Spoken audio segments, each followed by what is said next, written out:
I don't know, maybe. Might check, might have a look afterwards, maybe.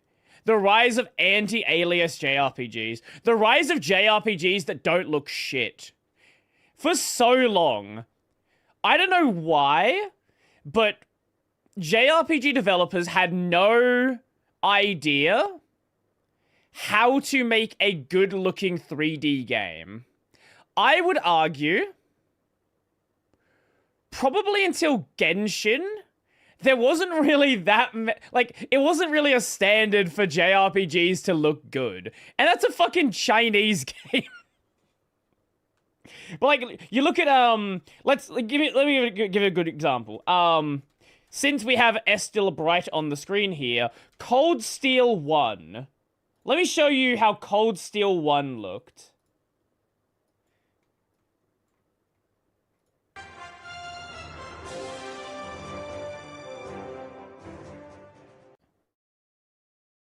I am very tired of the Japanese obsession with high school, but surprisingly, you're wrong. The game handles we're gonna mute him because he's just got wrong opinions. Cold Steel 1 release date. This was in 2013.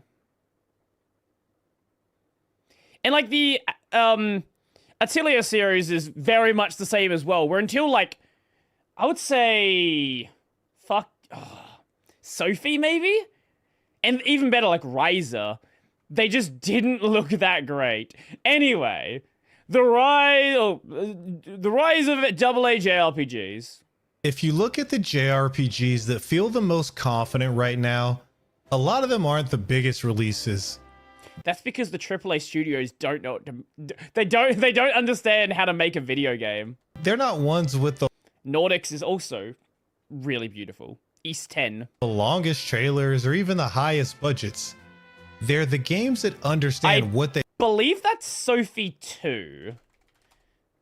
I don't think that's Sophie 1.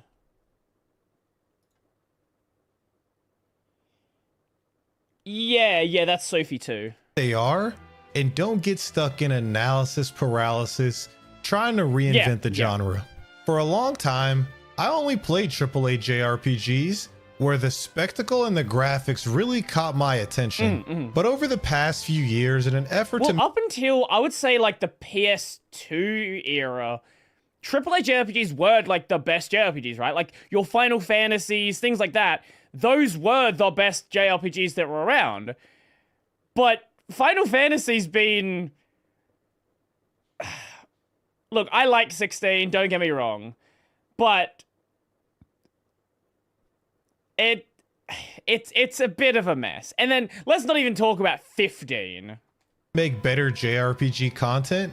I've been trying to consistently play more AA JRPGs that have that cult-like following. Throughout this journey, I've been slowly realizing that bigger isn't always better. Some of the most consistent and satisfying experiences are coming from the middle.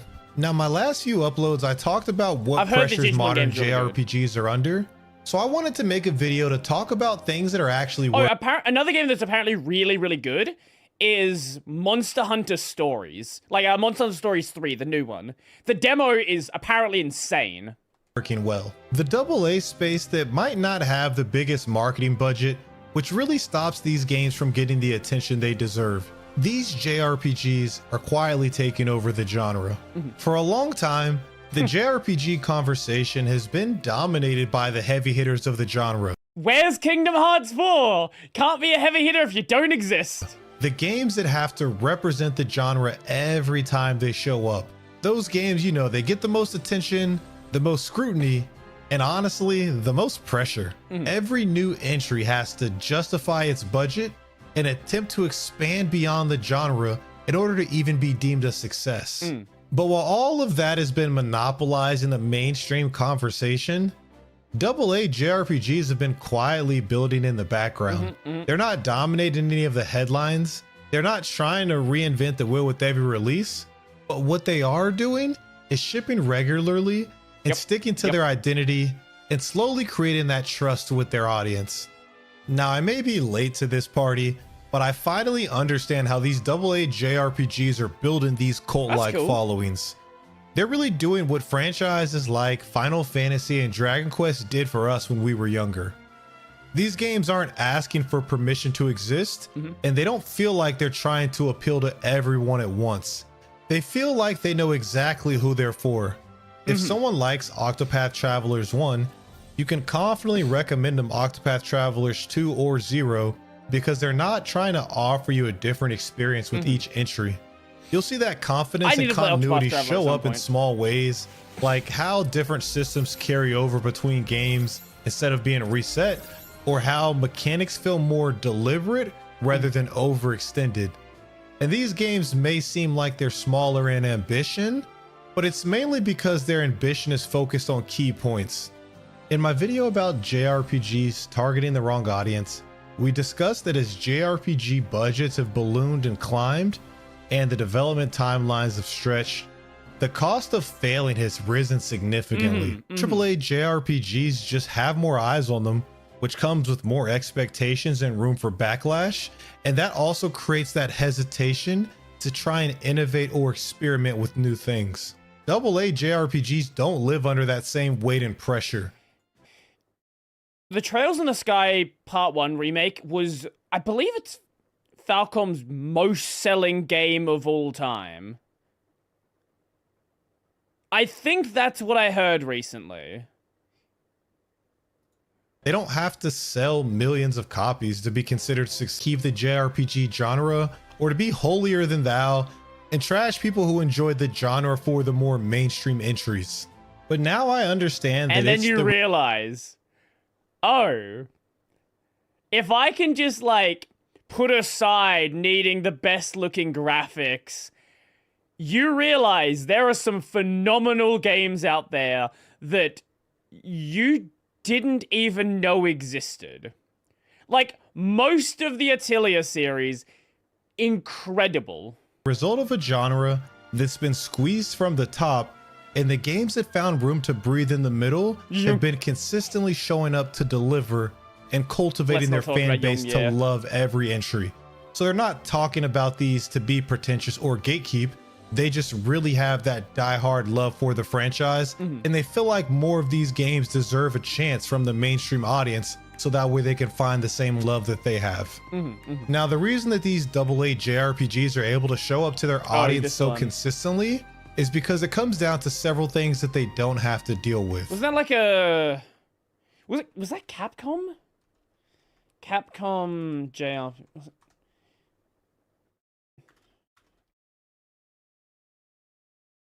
Was it Capcom? No, who was it?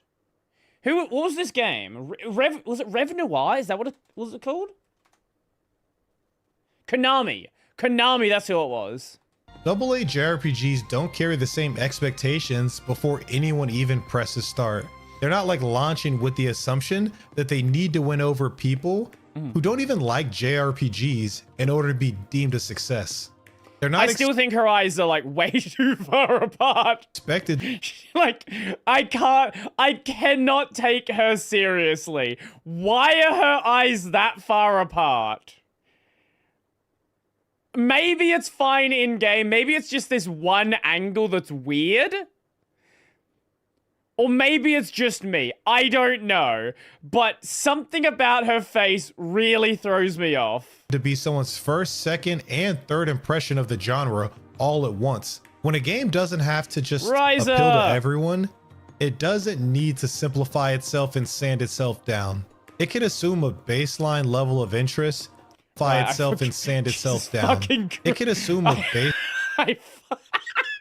I forgot how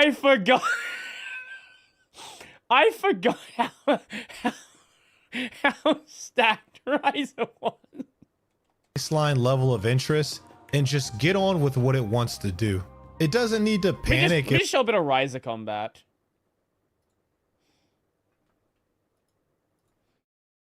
Atelier Ryza combat.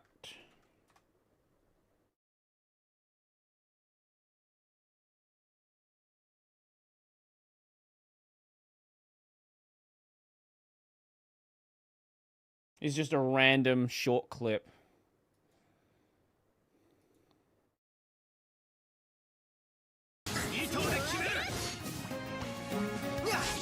Oh,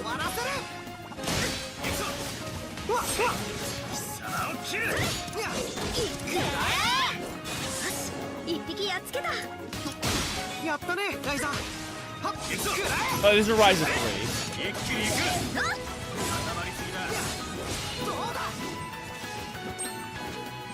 It is such a weird change with Ryza, where in the older games, like your main character is a lot more of like a item-based attacker, whereas Ryza just like in there going fucking for it. If a mechanic takes a few hours to click, because there's that implied trust there, not just from like the player to the game, but from the game back to the player. And when you build that trust up over time, it really changes how much room the developers have to commit to an idea. AA JRPGs also just don't launch under the same microscope that AAA ones do. They're not getting picked apart frame by frame the moment a trailer drops, or being weighed against every other major release of the year outside of the genre. And that lower scrutiny really affects things a lot more than we think. If they want to tweak a system and it's received poorly, it's not treated like it's the end of the world or there's some type of franchise crisis. They're allowed to open a game slightly slower or test maybe a niche idea without it being shot down as a waste of resources. Now, sometimes that niche experimental idea can evolve into something bigger or be the unique mechanic that catches everyone by surprise and sets the game apart from other things that are on the market. It doesn't have to just be in gameplay mechanics either. It can also show up in the form of an art style or a method of storytelling. Mistakes still happen, but they are allowed to just be mistakes because there isn't so much pressure to deliver. Right, when you don't have a $300 million game, you can make a game that is a bit more experimental. You can actually try things out and try like unique concepts. Because of that, these games can afford to think long term. A lot of AA JRPGs are allowed to build forward with systems that get evolved and refined instead of being abandoned if they don't hit on the first try. And that's why these games tend to feel more confident mechanically. AA JRPGs don't need every decision to land perfectly on the first try. So that allows them to take several smaller risks and more often test new things instead of swinging for the fences once every six or 7 years, hoping that it connects. This allows for the team to understand their limits and work creatively within those while still trying to slightly push them forward with each iteration. They're not spending a ton of time fighting against expectations that they never asked for. Now, none of these things make AA JRPGs better by default, but it does explain why these franchises have a constant drip of new releases and how they're able to commit to continuously making new games that don't entice people who don't normally like JRPGs to begin with. They're not thriving because they're avoiding ambition. They're thriving because their ambition isn't being stretched in like 10 different... They have a vision. And that's, I think, a lot of... The problem with a lot of AAA games, because they cost so much, they have to water down the vision as much as possible to sort of convince as many people as possible to sort of check out the game. You got to make it as approachable as possible. I'm just going to go check DMs after this for a short clip of what I was trying to show earlier. 30 seconds, could have been less, but I wanted to include the comedically ironic Google privacy page. Okay, I will take a look afterwards. Different directions at once. That commitment to a focused direction allows for them to create something truly special for their audience and grand in scale, even at times when they're not trying to be. Now, if that last sentence sounded a bit abstract, Trails is probably the easiest place to see it play out. Because on paper, Trails isn't trying to be massive in a way that people usually define it. It's not chasing photorealistic graphics or creating a marketing frenzy or spectacle with every release. Individual entries aren't trying to reinvent the genre every time they release either. And yet, when you play through the series, it just feels so grand in scale. And now I don't mean scale in terms of a technical sense, but because of accumulation. They continue to deliver what their core fan base wants, while also incrementally improving on things based on feedback. I've finally gotten around to playing Trails in the Sky first chapter, And Falcom's really found the perfect balance of maximizing what a AA game can be with their new engine. This in itself is just going to allow the Trails franchise to swing for the fences and begin accumulating an even bigger audience with this. The main problem that Trails has is it's fucking long. If you want to play, like, let's say, for example, if you want to play the latest game in the series, I feel like I've done this bit before, but if you want to play the latest game in the series, which is, these are remakes, but you want to play Beyond the Horizon. So you've got to, because these are like one continuous story, you can jump in here. You can, but it is one continuous story with different characters. Maybe you go back in time a little bit sometimes, but everything is connected. So you got to play Trails in the Sky, and then SC, and then the third, and then Zero, Azure, all 4 of the Cold Steel games, Reverie, and then Daybreak 1 and 2, to fully comprehend the story of what's going on in Beyond the Horizon, which is a problem, because each of these games are like 50 to 100 hour JRPGs. So whenever they release a new title, it becomes difficult to market it.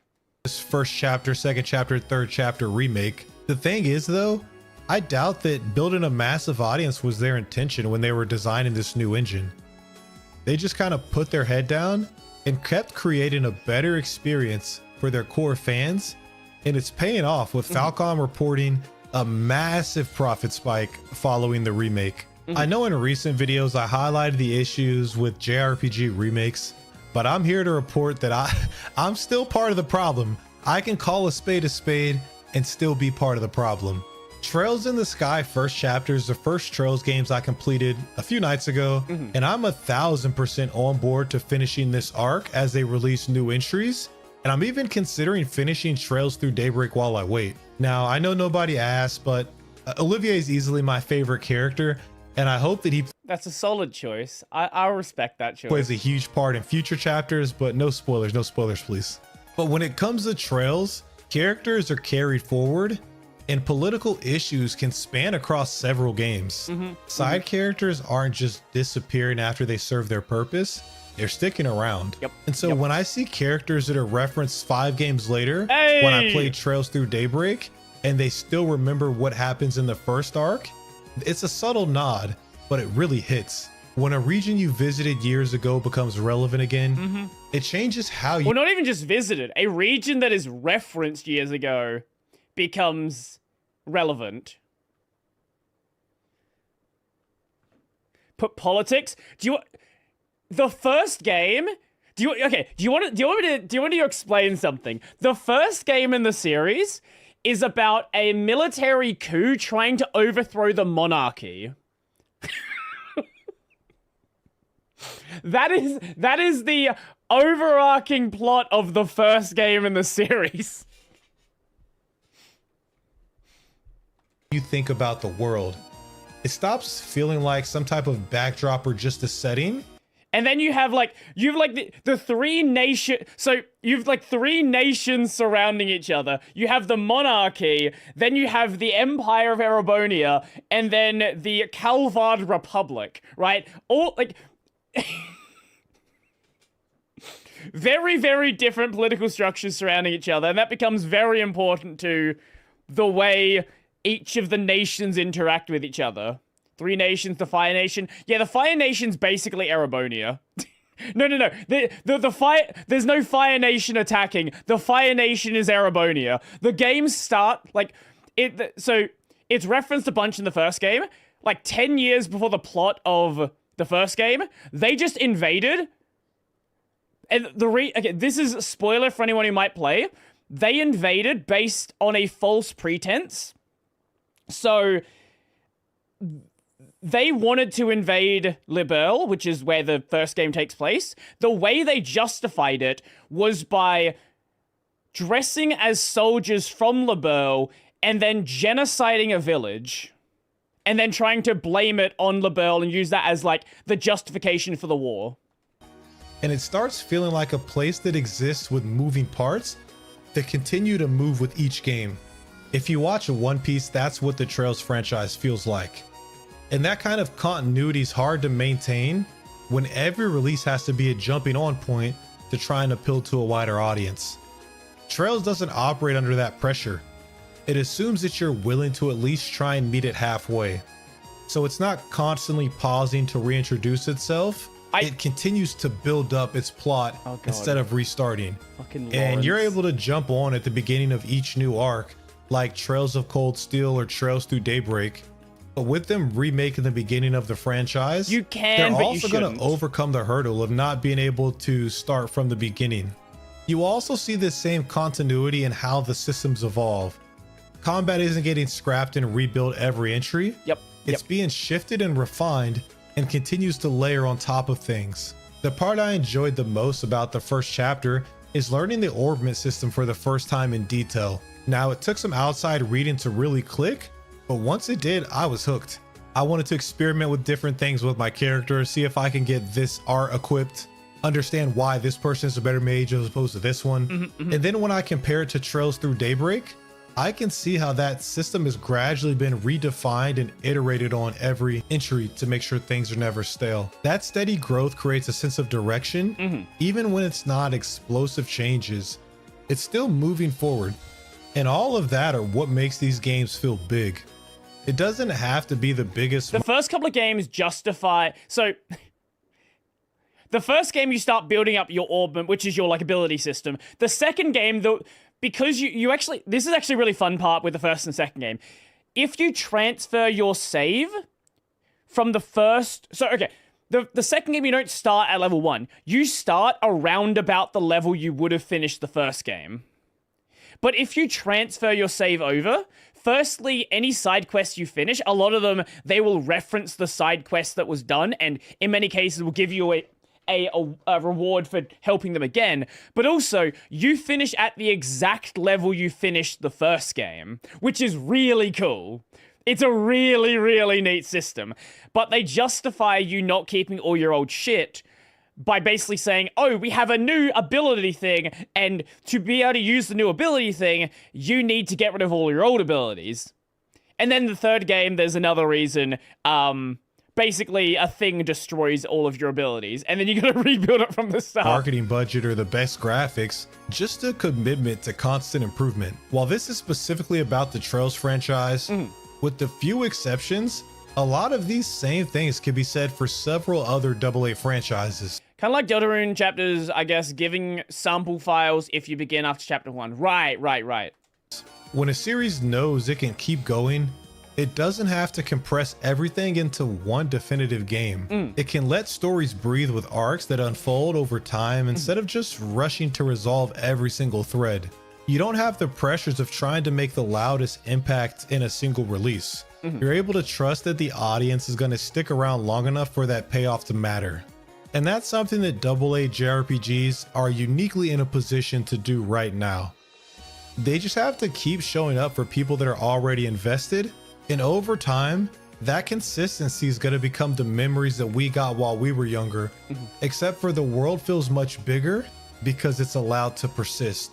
So when I say AA JRPGs are starting to feel bigger, I'm not talking about budget or production value. I'm talking about the kind of memories that they leave behind. And that might be the most important thing. There was a recent, I think, who was it? Was it Square Enix? I think it might have been Square Enix, who was concerned by the fact that Japanese kids are not growing up with this attachment to their core franchises, right? If you're a Japanese kid who grew up in the 90s, you could have played, like, what, fucking 7 different Final Fantasy games. If you're a Japanese kid now, like, what? When was the last Final Fantasy? Like 5 years ago? 3 years ago? Dragon Quest. Fucking, I don't even know when the last Dragon Quest game was.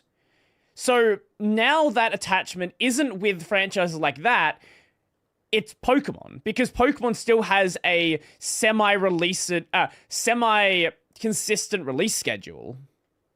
thing that the genre needs at this moment. With AAA JRPGs having crazy development times and an expectation to satisfy a wider audience, something has to exist in that void between releases.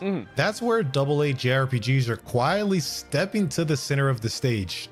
AA JRPGs don't have to replace AAA titles or save the genre, but they do give it a little bit of breathing room. It's easy to assume that the future of JRPGs depends on the success of these big projects, but right now, some of the most forward movement within the genre isn't happening at the top. It's happening in the middle. People are actively asking for Final Fantasy to reel it back in and bring things down a little bit, put in a little less effort in order to release more often. The future of JRPGs really belong in this middle ground. It's not even a matter of little less effort. It's effort in the right places. The problem isn't making a massive spectacle. The problem is making a massive spectacle that doesn't add anything to the game. Take Unicorn Overlord for an example. Unicorn Overlord exceeded everyone's expectations in 2024. They did that without chasing the mainstream audience.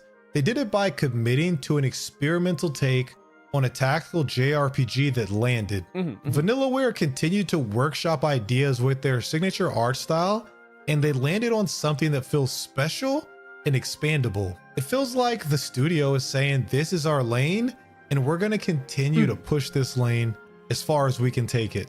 And this combat framework is really something they can build on or continue to reuse like the Fire Emblem franchise, and the identity's clear enough for them to continue iterating on this formula with Unicorn Overlord 2, 3, or however far they decide to take it. You get that sense that this isn't just a one-off swing. It's really the beginning of something that can grow if it's allowed to. You see a similar kind of groundwork with Digimon Story Time Strangers, another JRPG that took everyone by storm. They even did this in an era where people keep complaining that turn-based combat is dead. Yeah, turn-based combat is dead because AAA games refuse to make them. But in the AA space, in the indie space, it's fucking alive. It's more alive than ever. Digimon Story franchise has never had the budget or spotlight of the biggest JRPG franchises, but after years of iteration on the Digimon Story formula, it looks like they found a recipe that sticks. Now, these may feel like games that popped up out of the blue with immediate success, but in reality, their success only happened because they were given that space to iterate. They were given the luxury to make something good, learn from it, and come back stronger without being told that the first attempt didn't move the needle enough. Right. When a series is allowed to grow that way, the ceiling rises over time, and then eventually, one day, they're going to get that chance to swing at a home run and hope it lands. That's how something that starts mid-budget can eventually start to feel expensive. Not through scale on day one, but through steady iteration. The biggest projects in the genre will always grab people's attention, and they're going to always define the era. But right now, we're seeing an era where AA JRPGs are rising to the forefront after years of iteration, filling the void. I think what also helps is a lot of AA and indie JRPGs are trying to be what existed in the 90s. They're trying to be a modern take on a 90s game. Whereas a lot of the AAA stuff, they really want to do like action, like they're very obsessed with action combat, and action combat's not bad, but if you like, this is a game that, and this is part, like there's action combat here, but it's not trying to be like a DMC game, for example.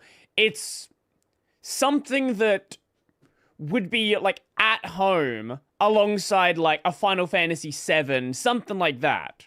Void left by mainstream JRPGs. That being said, the future of JRPGs may no longer belong to whoever's spending the most money. It's gonna belong to whoever shows up consistently and continues to keep building.